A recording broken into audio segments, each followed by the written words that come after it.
And there's a reason that some people can't sit still. There's a reason that silence can feel uncomfortable. There's a reason that some people need constant stimulation, constant wins, constant urgency, constant chaos, really. Because stillness has a way of telling the truth. You're finally hearing the thing that you've been outrunning. And maybe it's fear. Maybe it's loneliness. Welcome to All Can, No Can't, the podcast where we toss out excuses, face our fears, and reclaim control. I'm Jeff Luther, your guide to mastering the chaos and turning obstacles into opportunities. Whether you're an entrepreneur navigating the ups and the downs of building a successful business, or someone ready to rewrite the rules of your life, this is your space to grow, to push boundaries, and to embrace doing the hard shit that leads to greatness. Together, we'll explore stories of resilience, strategies for overcoming, and the mindset shifts that let you build a life on your terms. I use my experience with a life-altering diagnosis to help you find the can in every can't. So buckle up, because it's time to stop living in can't and start thriving in all can. You choose. Hello, everybody, and welcome back to All Can, No Can't. I'm your host, Jeff Luther. This is the podcast where we turn obstacles into opportunities. This is another solo podcast, and I've been thinking a lot lately about rhythm. Heavy for the last few days, for sure, but not metaphorical rhythm, like actual rhythm. My heart rhythm has gotten pretty bad again recently. I'm having around 15,000 PVCs a day. Your heart beats, around 100,000 times a day. So about 15% of mine are bad beats. If you don't know what a PVC is, it's like people call them palpitations.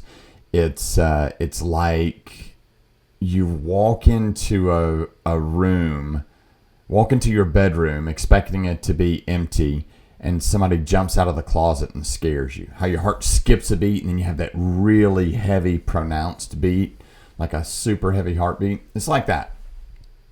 Happens to me about 15,000 times a day. And it happens, of course, when I sleep, so I don't feel all of them.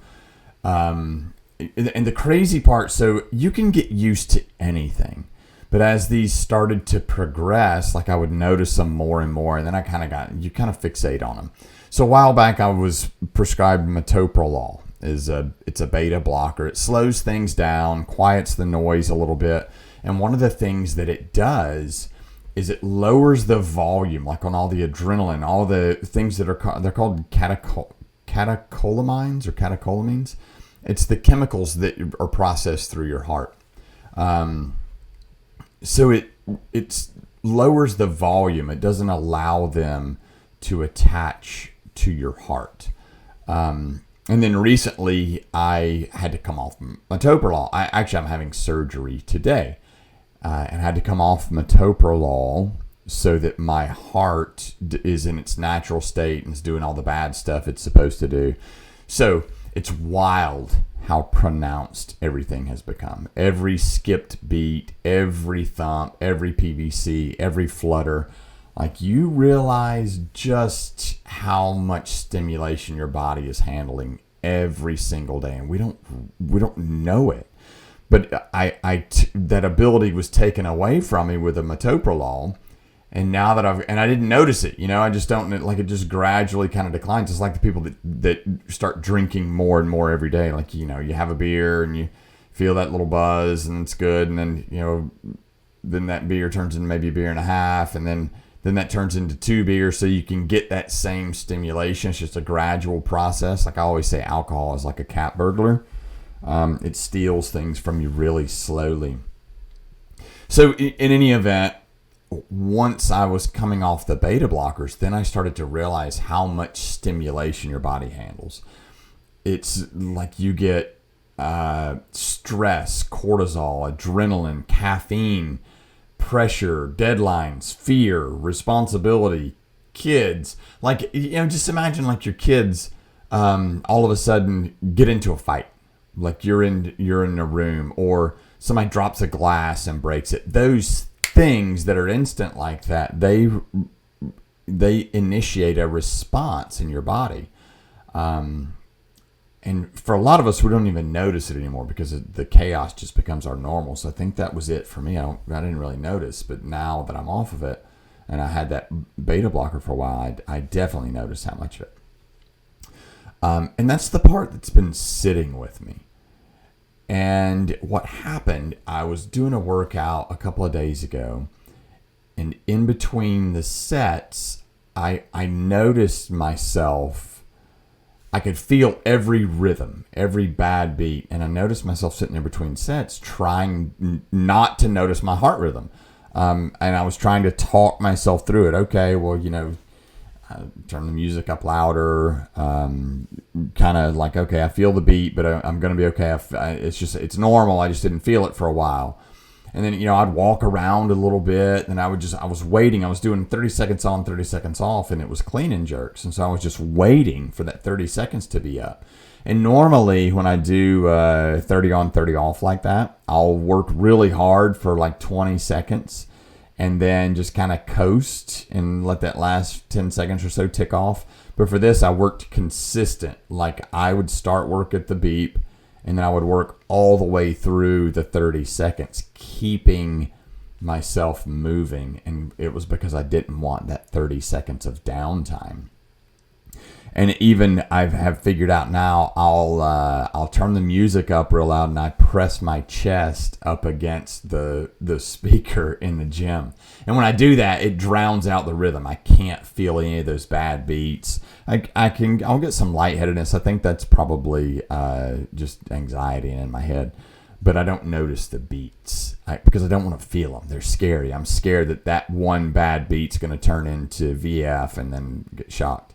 It's a head game for sure. So I started thinking about this, and I was creating an Instagram post about it, and that's what prompted this podcast.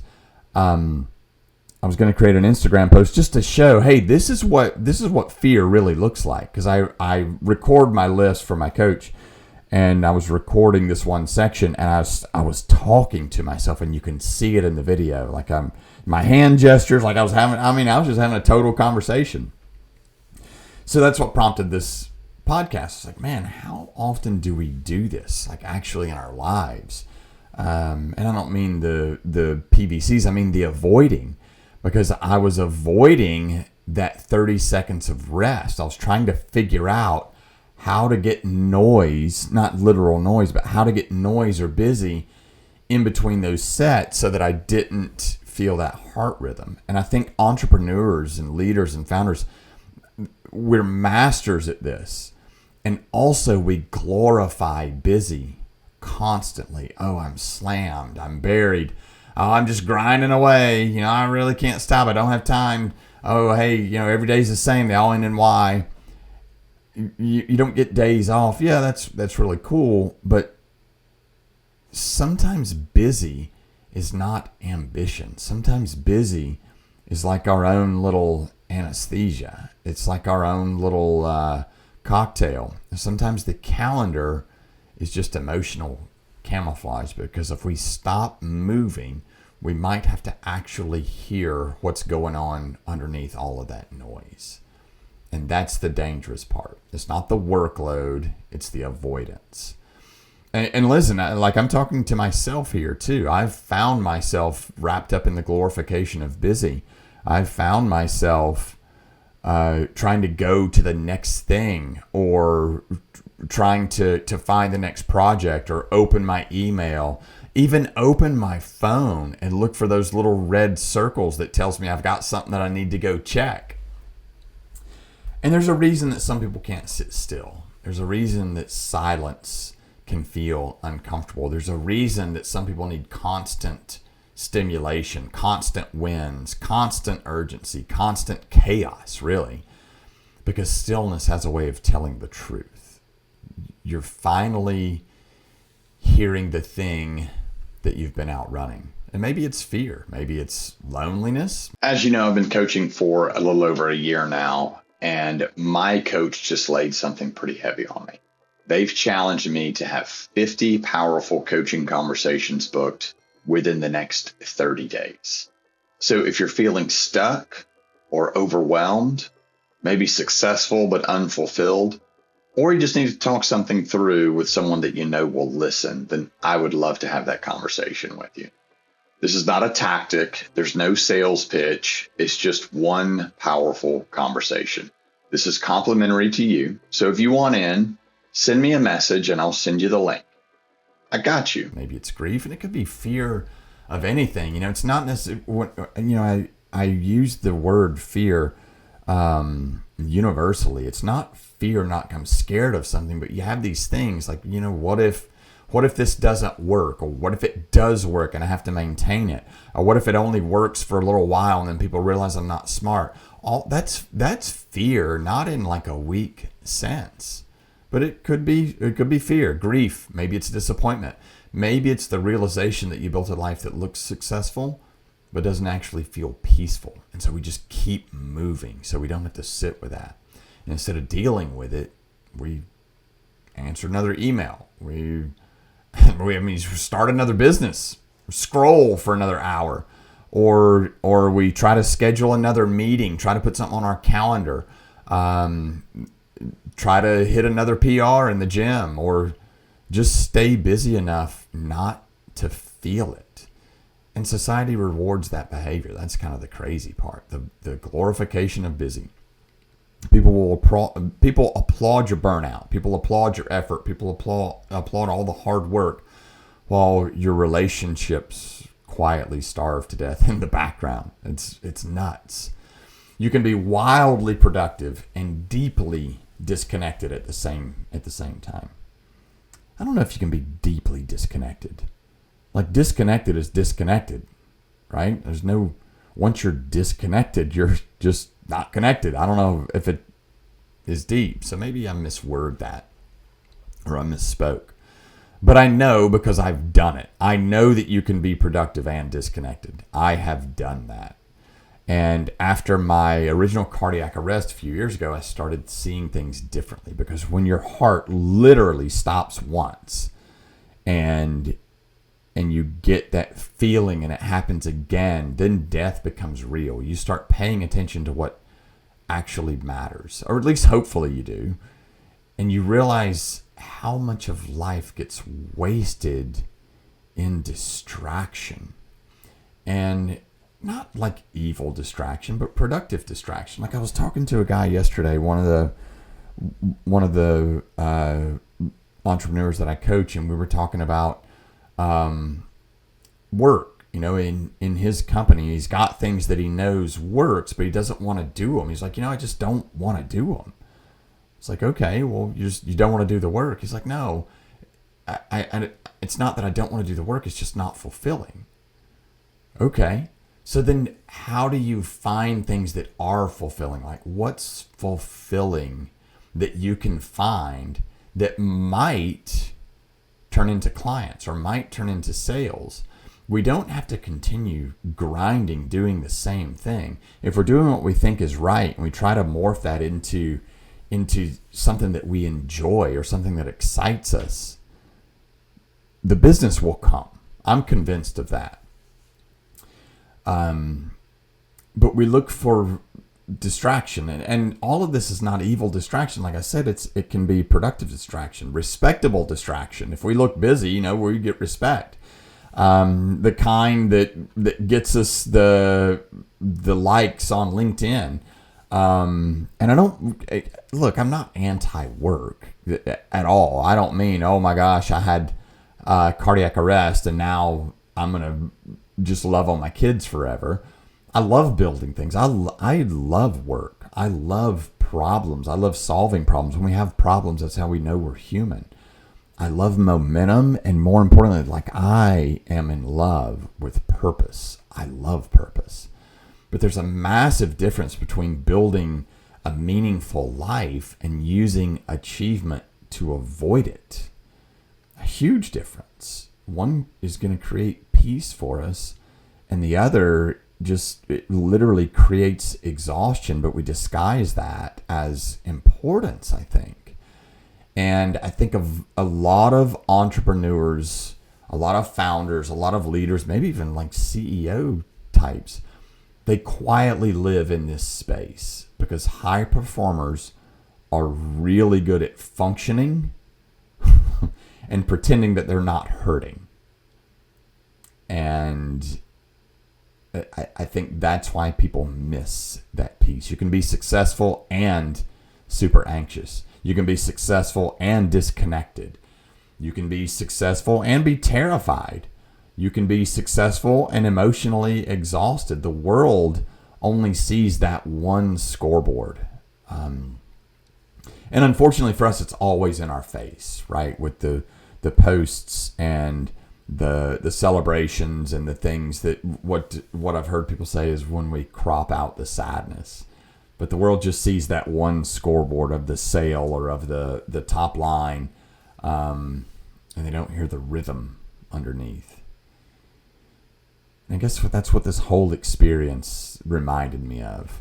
When I came off the beta blockers, I could not ignore that rhythm underneath anymore. It forced my attention. It forced me to face it. It forced me to be present for sure. And honestly, I think life does that to us sometimes also. Your body eventually tells the truth. Your relationships eventually tell the truth. Your burnout eventually tells the truth, and your loneliness eventually will tell the truth. Something eventually gets so loud that you just can't drown it out anymore. Yeah, like my rhythm would get so loud at some point. Yeah, I could hug that speaker, but my rhythm eventually would get so loud that it would shock me. I can hide the rhythm in the speaker, but I can't hide the shock in the speaker. So eventually you can't drown out that rhythm with another project or another click or another thing on your calendar. Maybe that's not punishment, I guess. Maybe it's kind of an invitation. Maybe it's life inviting you to stop numbing yourself long enough and invite you to listen, invite you to sit and see what that tells you. We don't have to fix everything overnight, but maybe if we just listen, we learn that there's a path to fix it longer term, or maybe it doesn't even need to be fixed. Because once we have that awareness starts to change things. Noticing changes things. Saying like, yeah, I think I've been staying busy to avoid dealing with this. That changes things. Maybe that's our invitation to start changing, or realizing maybe there just needs to be a change. And I'm afraid most people never even get honest enough to even admit that. And I don't want to confuse this. It's not about becoming less driven. It's about understanding why you're driving so hard in the first place. And for the male listeners, I think we do that to ourselves. We drive so hard because it's this fabricated or fictitious pressure that we put on ourselves and blame it on others. Oh, they want me to do this. They want me to do this. I think I've told this story before, but there was a coach that I worked with at a CrossFit gym in Atlanta, an amazing dude. And he was a young kid when I started there. I don't know, low to mid 20s, I guess. And he'd gotten in a relationship with a girl there who was awesome, and she had a really cool daughter. And as that relationship progressed, they started to form their own little family. And at one point, he was grinding it out as a coach. He was a competitor, and then he was going to get his pilot's license. And I was like, man, you're doing a lot. Like, you're gone all the time. He's like, oh yeah, man, I'm gone all the time. I was like, well, why? And he mentioned the daughter. He said, I do it for her. That's why I'm doing this. I was like, you think she wants you to do that? And he said, no, but I'm doing it for her. Ultimately, it's for her. I was like, dude, if you're doing it for her, you could be at this gym in a cardboard box with sleeping bags, and she would be the happiest little girl in the world. That's all she wanted was his time and for him to be present. I mean, I get it.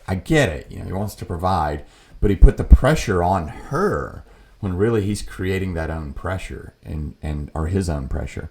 And if you're doing it for her, then I would suspect by observation, her wants are a little different.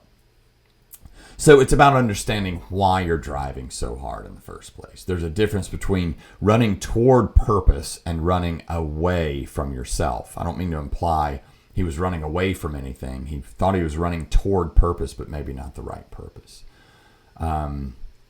One of these things, when you run towards purpose, you're creating life. When you're running away from something, you're slowly draining your own. So I think about this with my kids a lot also. 3 boys, 20, 19, and 17, and Knox is the youngest, 17. He is my favorite. I think I've made that clear a few times here.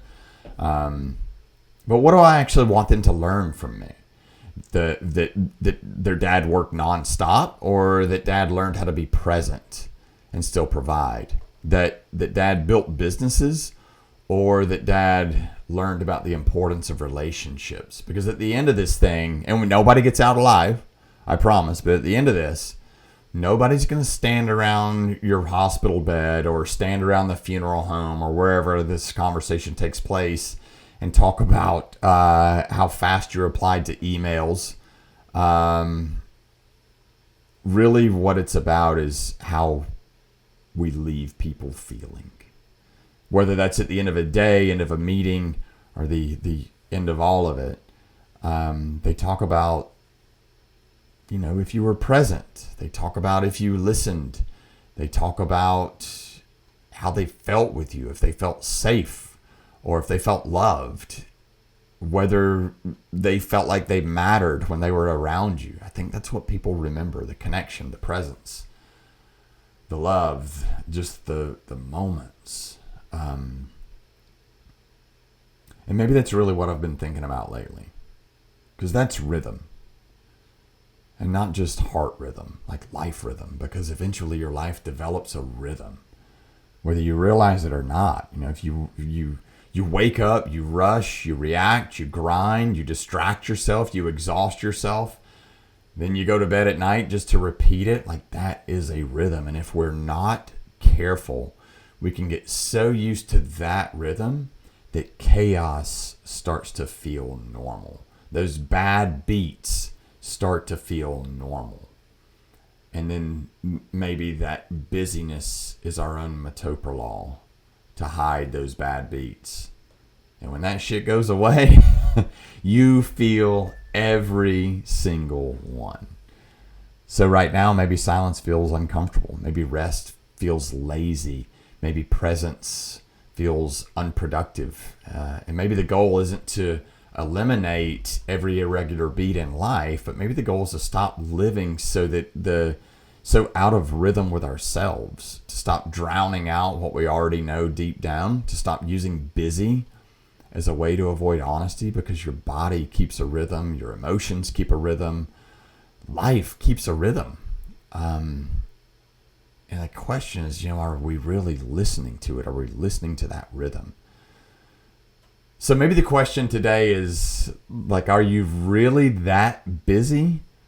Or do you just need to avoid something that badly? What are you staying busy to avoid, if anything? And what would happen? What would happen if you stopped trying to drown out the rhythm? If you stopped trying to stand in front of the speaker? If you stopped trying to drown out the rhythm long enough just to actually hear it? Not forever, just long enough to tell yourself the truth. I think that's where the change starts. It's not in perfection. It's not in productivity, but in honesty, and finding that honesty. If this episode hit something for you, if you're realizing that maybe you've been kind of running hard for a long time and wondering why, or maybe knowing why and not acknowledging it, and you're not even totally sure what you're running from anymore, I totally get it. That's a lonely place to sit sometimes, especially for leaders. Sometimes we just don't. We're on our own little island, and for entrepreneurs and for founders, for the people that everyone else depends on. So I'll make this simple. If you want a place to think out loud, if you want a place to reset your perspective, or just have a real conversation, or just dump on somebody about where you are and where you want to go, I will offer a complimentary clarity call. No pressure, no pitch. It's truly just a conversation. I love that part of what I'm doing now. You can book it online at jeffluther.com. I'll put a link in the show notes as well. Sometimes clarity doesn't come from finally getting honest. Sometimes clarity comes from people asking you the right questions to get you honest. I definitely appreciate you guys being here. And if this episode helped you, share it with somebody. Share it with somebody who maybe you think has been sprinting through life, maybe a little too fast even. Sometimes the strongest thing a person can do is to stop long enough to listen. I can't wait to see you. And until next time, I'm Jeff Luther. This has been All Can, No Can't. And I hope your week is amazing. Thanks for listening. Thanks for listening to All Can, No Can't. If today's episode resonated with you, remember, it's not about the chaos you face. It's about how you choose to take back control. It's about finding that one small can in the can't you're given and grinding it down. Find your angle, carve your place out in the world, and get the fucking win. Do that by finding what you can do and not listening to what you can't. You choose. Be sure to subscribe, share, and leave a review. Your support helps me reach more people that are ready to embrace the all-can mindset. And it lets them know there's someone that's willing to walk with them no matter how dark the path gets. You can find me on Insta at JDLuther 2.0 and allcan_no-can't. This is where I share more tips, stories, inspiration to help fuel your journey.